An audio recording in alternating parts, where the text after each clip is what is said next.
Olá, eu sou o professor Lucas Neto. Sejam bem-vindos a mais um programa Escola Bíblica no seu lar. Hoje nós vamos estudar a lição de número 8, que tem como título Não Matarás. Dentro deste tema, nós vamos falar sobre 4 assuntos. E o primeiro deles será o sexto mandamento. Em segundo lugar, vamos falar sobre a importância do sexto mandamento. Em terceiro lugar, vamos falar sobre o procedimento jurídico. E vamos fechar a nossa aula falando sobre punição. Vamos então dar início à nossa aula de hoje. O sexto mandamento. O sexto mandamento estabelece uma absoluta e enfática proibição à prática de assassinar, ou seja, matar, aniquilar a existência de sua própria vida ou da vida de outrem, assumindo este mandamento o primordial objetivo de proteger a vida e, ao mesmo tempo, promover a paz entre os homens. Êxodo 20, capítulo 20, versículo 13, diz assim a palavra do Senhor: Não matarás. Nosso Senhor e Salvador Jesus Cristo, em sua palavra, por ocasião do Sermão do Monte, enfatizou de forma muito mais rigorosa esta proibição de matar, exarada no sexto mandamento, quando disse que todo aquele que se irasse ou proferisse insulto ao seu irmão já seria passível de condenação no fogo do inferno. É o que nós podemos ler no Evangelho de Jesus, segundo escreveu Mateus, em seu capítulo de número 5, versículos 21 e 22. Diz assim a palavra do Senhor: Ouvistes que foi dito aos antigos: Não matarás, e quem matar estará sujeito a julgamento. Eu, porém, vos digo que todo aquele que sem motivo se irá contra seu irmão estará sujeito a julgamento, e quem proferir um insulto ao seu irmão estará sujeito a julgamento do tribunal, e quem lhe chamar tolo estará sujeito ao inferno de fogo. O apóstolo João é bastante incisivo em seus escritos, quando menciona que um coração tomado de ódio contra alguém é comparável a um assassino e, portanto, passível da punição de condenação eterna no fogo do inferno. Primeira carta de João, em seu capítulo 3, versículo 15, diz assim a palavra do Senhor: Todo aquele que odeia a seu irmão é assassino. Ora, vós sabeis que todo assassino não tem a vida eterna permanente em si. Vamos agora estudar o item número 2 da lição, que vai falar sobre a importância do sexto mandamento. O Senhor Jesus é o dono da vida. Isto quer dizer que somente Deus pode dar e tirar a vida.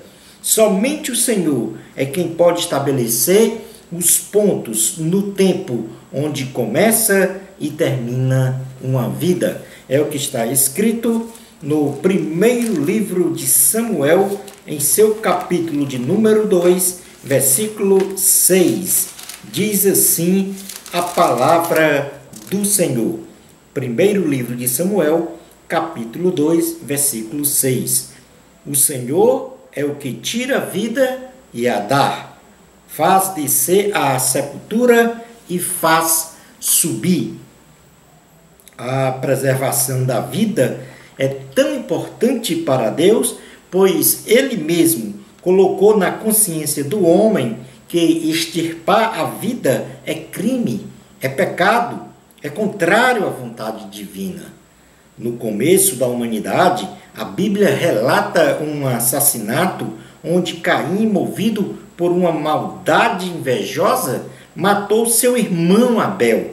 ato reprovado pelo Senhor, que de forma abrangente amaldiçoou Caim, porém lhe preservou a vida. É o que nós podemos ler no livro de Gênesis, capítulo de número 4, do versículo de número 8 até o versículo 16. Diz assim a palavra do Senhor. Disse Caim a Abel, seu irmão: vamos ao campo. Estando eles no campo, sucedeu que se levantou Caim contra Abel, seu irmão, e o matou. Disse o Senhor a Caim: onde está Abel, teu irmão? Ele respondeu: não sei.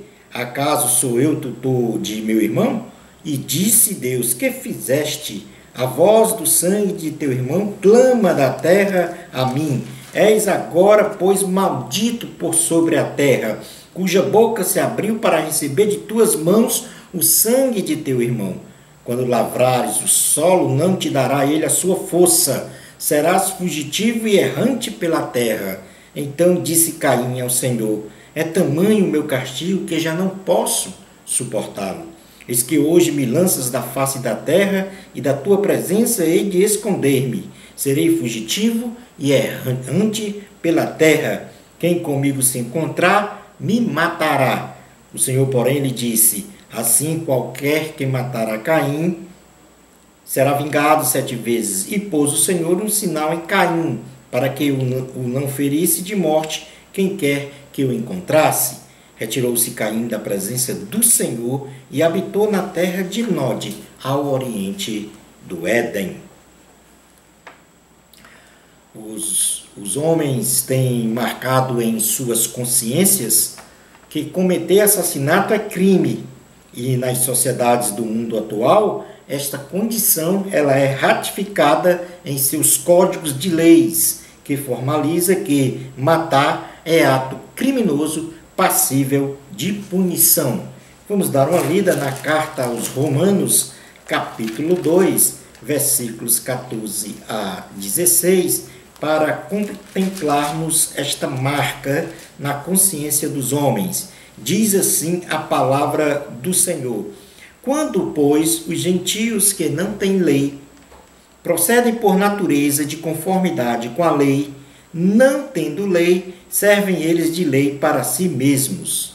Estes mostram a norma da lei gravada no seu coração, testemunhando-lhes também a consciência e os seus pensamentos, mutuamente acusando-os ou defendendo-se, no dia em que Deus, por meio de Cristo Jesus, julgar os segredos dos homens de conformidade com o meu Evangelho.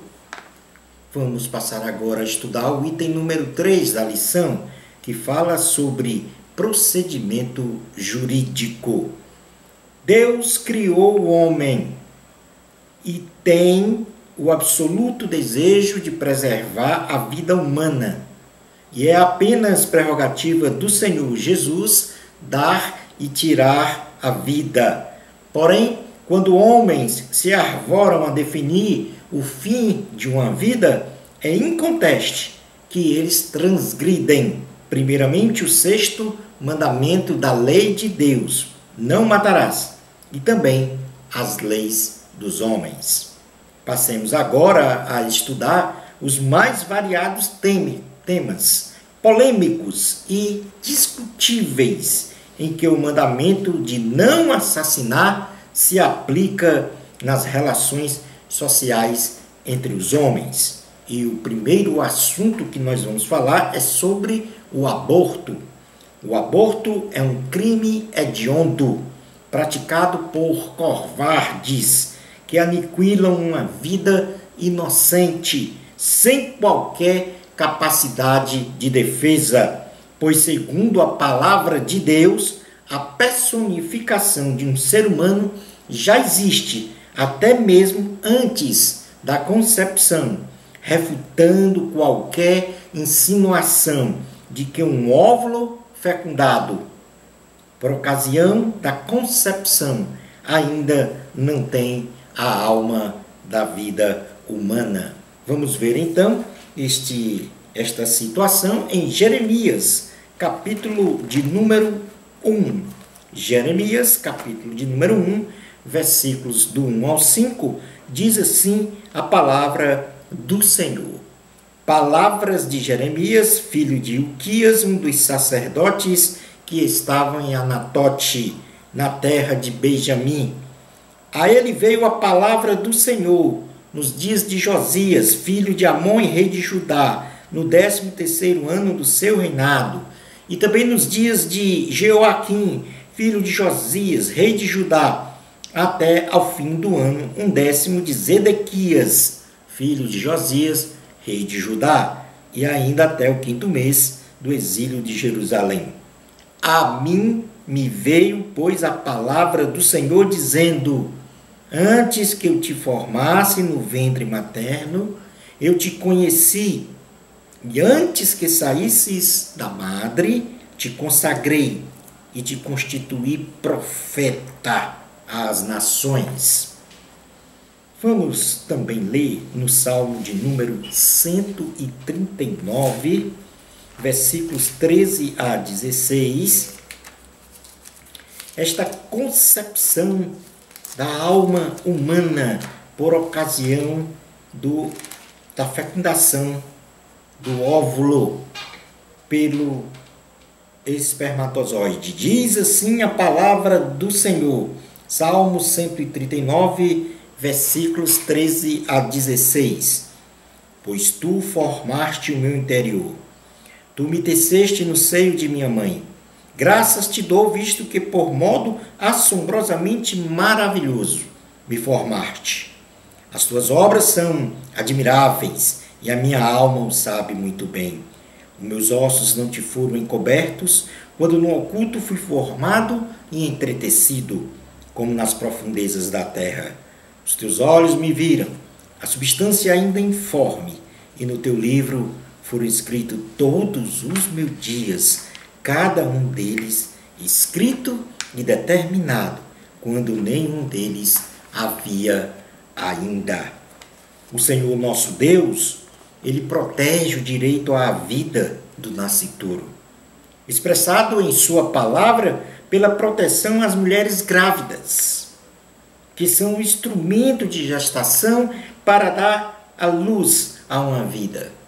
O Senhor estabelece que qualquer dano a uma grávida, ainda que seja leve, haverá indenização.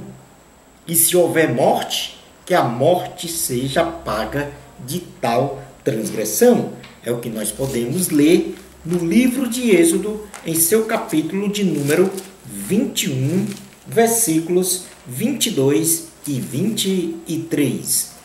Êxodo 21, versículos 22 e 23, diz assim a palavra de Deus: se homens brigarem e ferirem mulher grávida, e forem causa de que aborte, porém sem maior dano, aquele que feriu será obrigado a indenizar, segundo o que lhe exigiu o marido da mulher, e pagará como os juízes lhe determinarem. Mas, se houver dano grave, então darás vida por vida. Portanto, aí a proteção ao direito à vida do nascituro.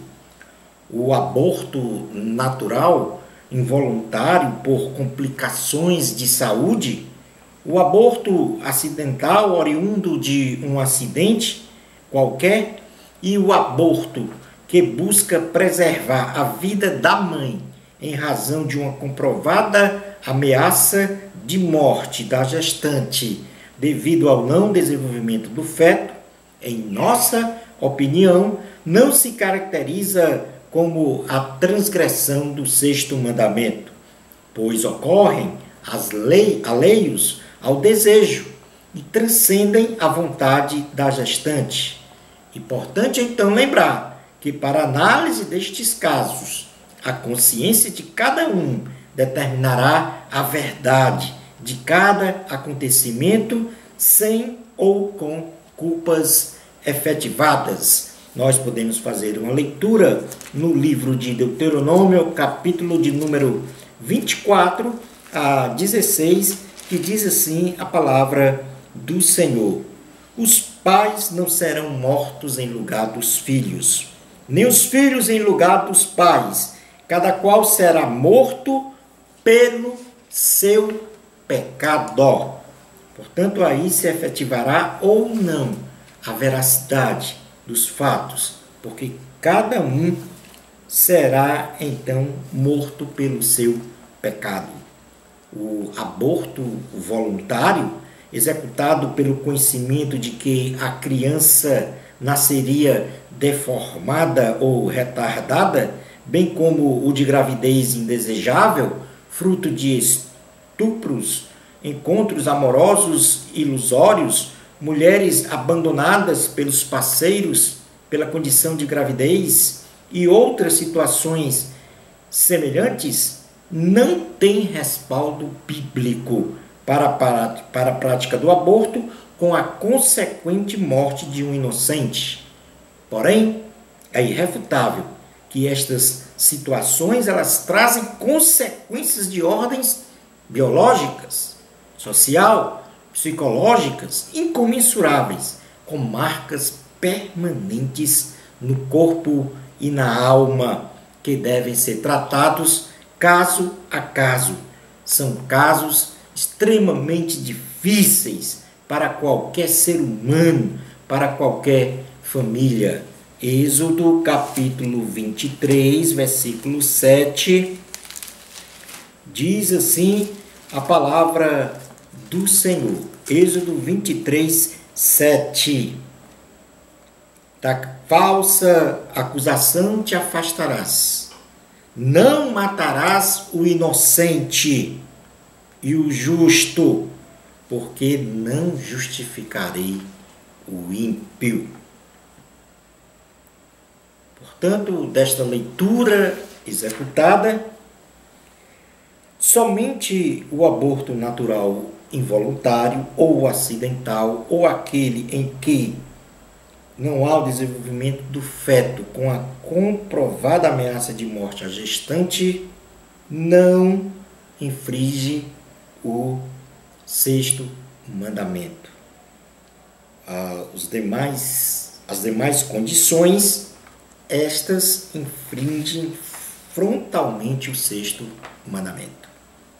Vamos falar agora um pouco sobre o suicídio e a eutanásia. O suicídio. O homem, ao aniquilar a sua própria vida por meio do suicídio, caracteriza sem dúvida nenhuma a transgressão do sexto mandamento: não matarás. Isto é pecado, mas também temos que considerar que o suicida, até o último milésimo de segundo, tem a oportunidade de se arrepender, de pedir perdão ao Senhor e ser perdoado por Deus. Tal qual o ladrão na cruz, que em seus últimos momentos de vida foi perdoado e salvo pelo Senhor Jesus. Não temos como declinar a opinião certa sobre as pessoas que se suicidam fora da sua plena consciência, desprovidos da razão, em estado emocional fora de controle, por não termos na essência qual é o domínio destas pessoas sobre si e de julgamento sobre o que é certo ou errado. Ao Senhor caberá julgar estes atos fora de nossa capacidade humana de discernir. Vamos estudar, vamos ler então Romanos capítulo 14, versículo 12, que diz que todos nós temos que dar conta das nossas obras. Diz assim a palavra do Senhor, Romanos 14, 12. Assim, pois, cada um de nós dará contas de si mesmo a Deus. Muitos acreditam que Sansão cometeu suicídio e por isso transgrediu o sexto mandamento. Guardadas aqui as devidas proporções, Jesus na cruz do Calvário não cometeu suicídio, deixando-se ser morto, mas se sacrificou para o bem e salvação de toda a humanidade. Sansão teve uma morte de sacrifício para o bem de seu povo contra os filisteus, que assolavam então Israel. Portanto, a morte de Sansão é vista como um sacrifício para um bem de uma nação. Assim mesmo como um bombeiro que vai então até um prédio e tenta resgatar pessoas e por uma fatalidade este bombeiro morre, na realidade ele não cometeu suicídio, ele se sacrificou por aquelas vidas. Deus não é a favor do suicídio, pelo simples fato de que homens de Deus sugeriram ao Senhor para tirar-lhes a própria vida. E ao contrário deste desejo, o Senhor não atendeu nenhum deles, pois não cabe ao homem determinar nem um dia e nem a hora da cessação da sua vida, mas sim a Deus. Moisés, por exemplo, não aguentava mais o fardo de carregar aquela nação e pediu a sua morte no deserto. Deus não atendeu. Elias, quando era perseguido por Jezabel, também pediu a sua morte e não foi atendido. Jonas também, na sua missão, pediu a morte e não foi atendido. Portanto, Deus não é a favor do suicídio. Vamos falar agora sobre a eutanásia. A eutanásia, em seu significado etimológico, quer dizer boa morte, induzida por vontade própria do doente, sem perspectiva de vida, quando está consciente, ou vontade alheia, quando o doente, desenganado pela medicina, sofre sem consciência plena e não tem o poder de decidir pela sua própria vontade. A eutanásia, ela se caracteriza por uma ação externa, onde se acelera a morte do doente, exterminando a sua vida e, por consequência, os seus sofrimentos físicos, quer seja por ação direta, através de elementos farmacológicos, indutores ou aceleradores da morte, aí caracterizada como eutanásia ativa, ou pelo desligamento de sistemas de sustentabilidade da vida ligados ao paciente, aí caracterizando a eutanásia passiva. A eutanásia, à luz da Bíblia Sagrada, é reprovável, é assassinato, e implica na transgressão do 6º mandamento: não matarás, por acreditarmos que não existe ética moral em matar por ato de misericórdia para cessar sofrimentos, mesmo porque a medicina tem avançado nos métodos de alívio de dores e dos sofrimentos físicos, sem ameaçar a existência da vida. E também não podemos esquecer que temos um Deus poderoso, que, se Ele quiser, levanta aquele que está na sepultura. Nós podemos ler isto em Tiago, capítulo de número 5, versículo 13 ao 16, diz assim a palavra do Senhor: está alguém entre vós sofrendo? Faça oração. Está alguém alegre? Cante louvores. Está alguém entre vós doente? Chame os presbíteros da igreja, e estes façam oração sobre ele, ungindo com óleo, em nome do Senhor. E a oração da fé salvará o enfermo, e o Senhor o levantará. E se houver cometido pecados, ser-lhe-ão perdoados.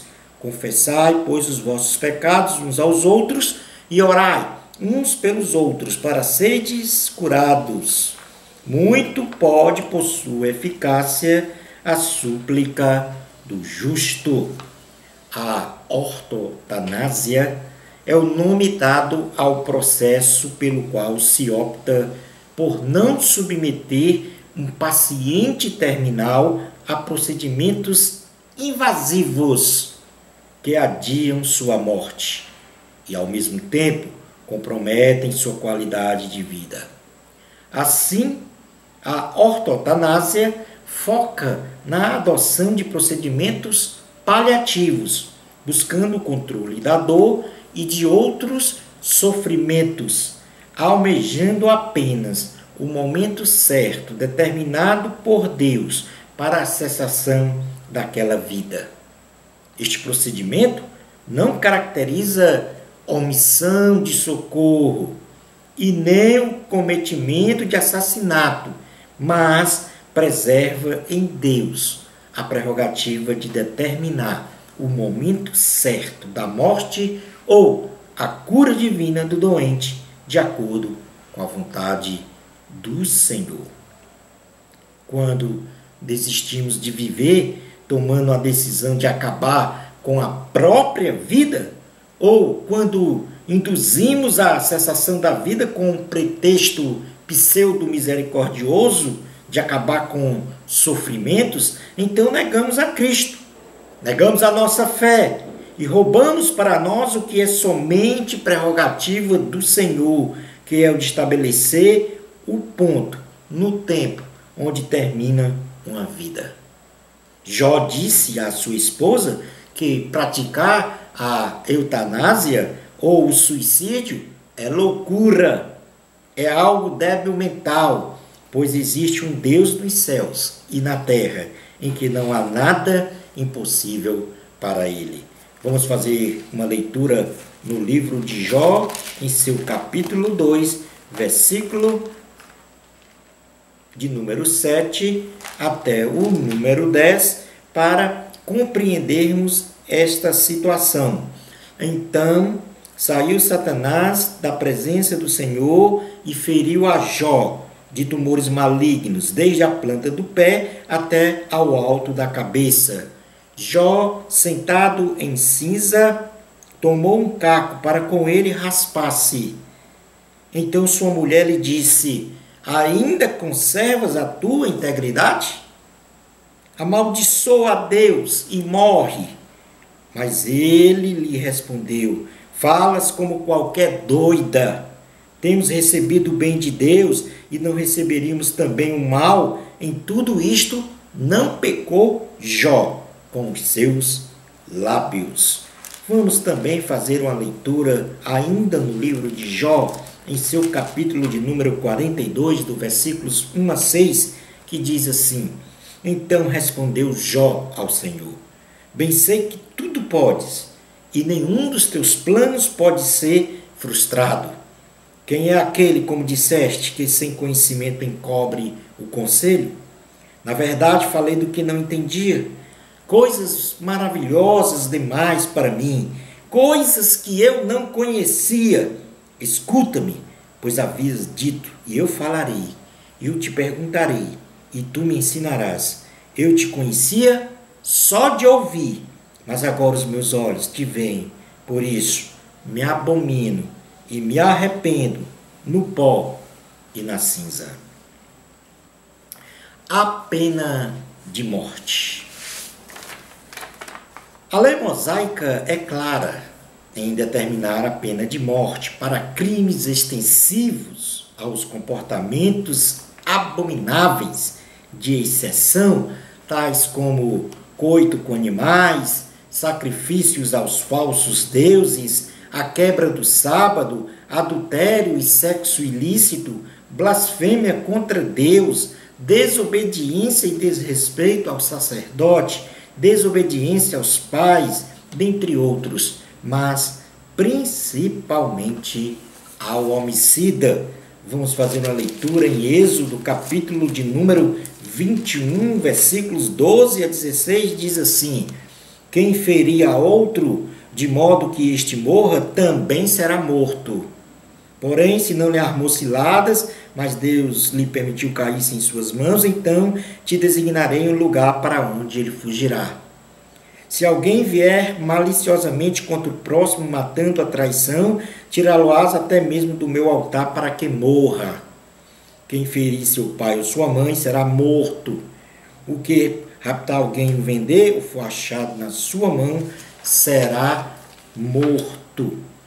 Este respaldo bíblico para a pena de morte no Antigo Testamento Deve-se pelo fato de que Israel vivia sob a tutela de uma teocracia, um governo soberano do Senhor, o governo soberano de Deus, onde as leis eram dadas pelo próprio Deus aos homens, através de Moisés, interpretadas e executadas conforme a vontade de Deus, que é o único que pode dar e tirar a vida dos homens, inferindo-se neste contexto que não há transgressão do sexto mandamento por aquela ocasião, ou naquela ocasião.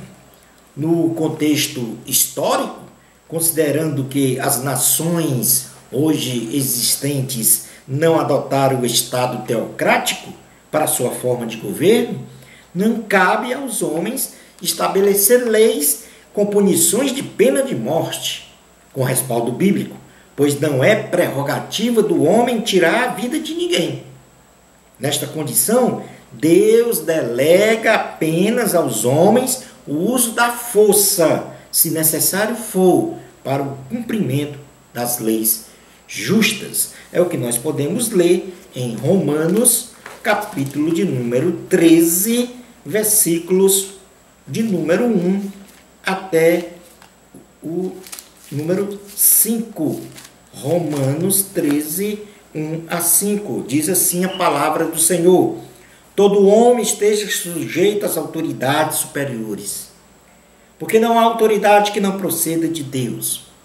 E as autoridades que existem foram por ele instituídas, de modo que aquele que se opõe à autoridade resiste à ordenança de Deus, ou à ordenação de Deus.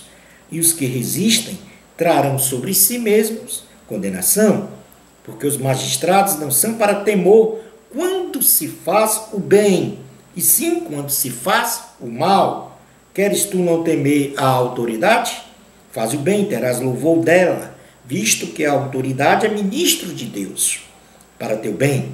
Entretanto, se fizeres o mal, teme, porque não é sem motivo que ela traz a espada, pois é ministro de Deus, vingador, para castigar o que pratica o mal. É necessário que lhe estejais sujeitos, não somente por causa do temor da punição, mas também por dever de consciência. Vamos falar então agora, logo o máximo que o homem, a partir deste ponto, logo o máximo que o homem pode fazer para casos que julgar de exceção é estabelecer punições severas aos infratores, para no máximo chegar à prisão perpétua, afastada a pena de morte, pois o homem não tem poder para determinar a cessação da vida. Mas o homem deve ter sempre a visão de recuperar e socializar e transformar o preso pela pregação da palavra de Deus. Somos contra a pena de morte, mas a favor de penas punitivas, extremamente severas, como forma de disciplina. Vamos falar agora sobre guerras e salvaguarda da própria vida. Desde a criação, o homem, após o seu decaimento espiritual, aflorou o seu estado beligerante de guerrear por algum motivo, seja por território, riquezas, motivações políticas ou até mesmo motivos pífios e insignificantes. A consolidação do pecado entranhado no ser humano o leva a rejeitar Deus e prosperar todo tipo de mazela social, dentre elas a guerra, que ceifa milhares e milhares de vidas inocentes. O ato promocional de guerras infringe pecaminosamente o sexto mandamento: não matarás. A guerra incorre em violência, injustiça, perversidade, atrocidades, afronta a dignidade humana, fome, crimes sexuais, banalização da vida, e tudo isso é lixo do pecado e abominável diante do Senhor. Somos contrários à guerra, pois esta perpetua um estado de insanidade, de intolerância, de idolatria a homens, de fundamentalismo religioso, onde em muitos casos se mata em nome de Deus. A guerra é pecado e deve ser rejeitado pelo cristão.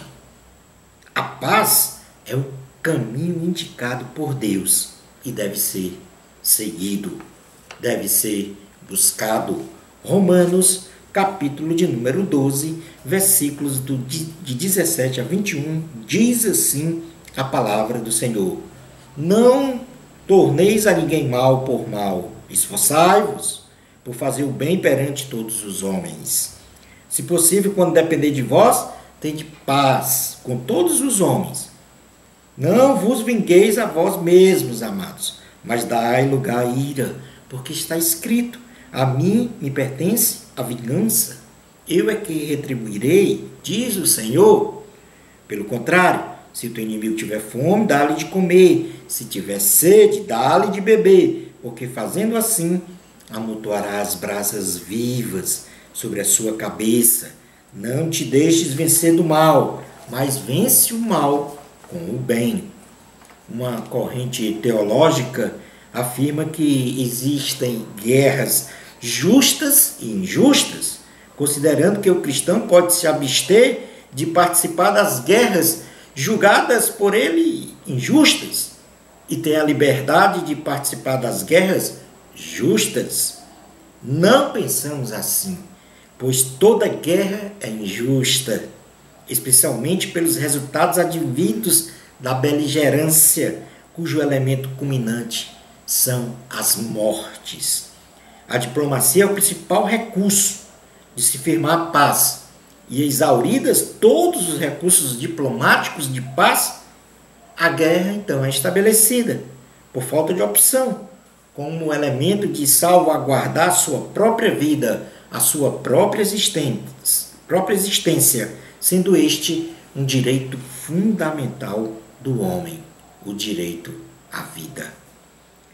Militares cristãos cumprem missão de defesa da vida, da ordem e respeito coletivo, do bem-estar social e por isso estão enquadrados no direito de salvaguardar a sua própria vida contra os bandidos, contra os homicidas, contra os ladrões, contra os traficantes, etc.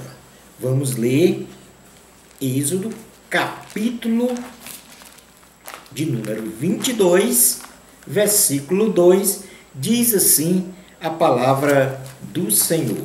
Êxodo 22, 2.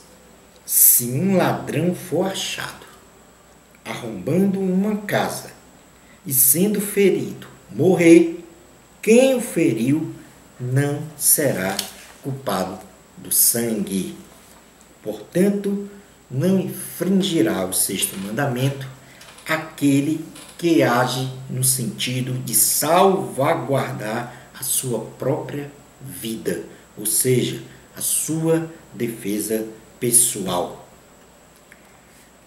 Vamos para o item número 4 da lição, que fala sobre punição.